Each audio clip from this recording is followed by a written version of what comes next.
Well, I was friends with Dee Ramone before I was even asked to join the Ramones because we were label mates, and he used to come see my first band, Dust. So Tommy Ramone, who was the first drummer, he was in the band for 3 years, wanted to produce. He didn't want to tour anymore. So Dee Dee asked me if I would join the Ramones. I said, well, of course.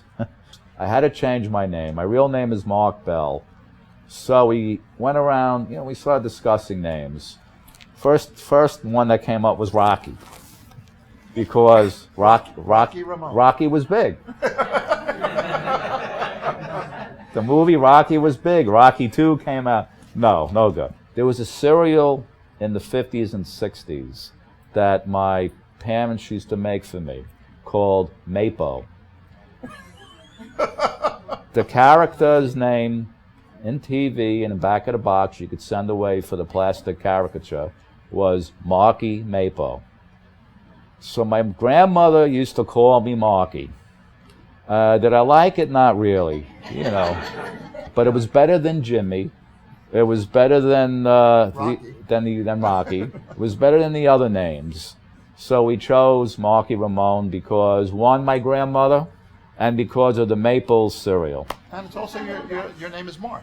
And my name is Mark. I spell Mark with M-A-R-C, so I dropped a C, add a K, and a Y to the end, and that was it. So that's how that came about. And the first song I recorded with the Ramones was "I Want to Be Sedated." I did what I had to do. I didn't overplay. I didn't underplay.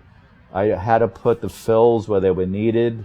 I didn't interrupt the singing, and that was the result. Road to Ruin. It was an album that had to be made because there were 3 other studio albums that basically were just the 3 chords. So on Road to Ruin, they had different feels. They inserted different instruments. There was finally some lead guitar on the album.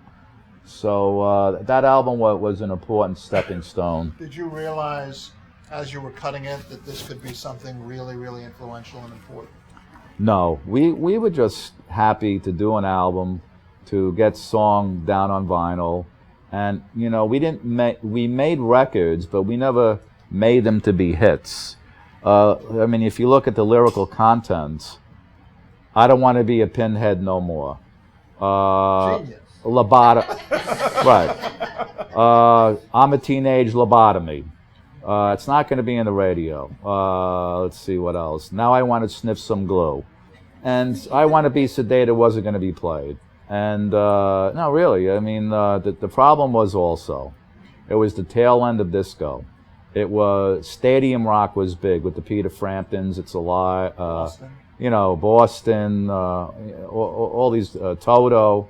I mean, these bands were good for what they did. A lot of people liked them. I'm not going to argue with people's tastes. But that was our competition for the airwaves, too.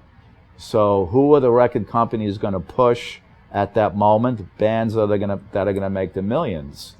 Not relatively new bands like the Ramones, who in the genre of punk rock wasn't really acceptable.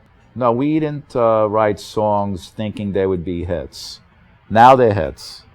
Rock, Blitzkrieg Bop, I Want to Be Sedated, Rock and Roll High School, KKK Took My Baby Away, Pet Sematary. You hear them on the radio now, but we're talking 35 years ago.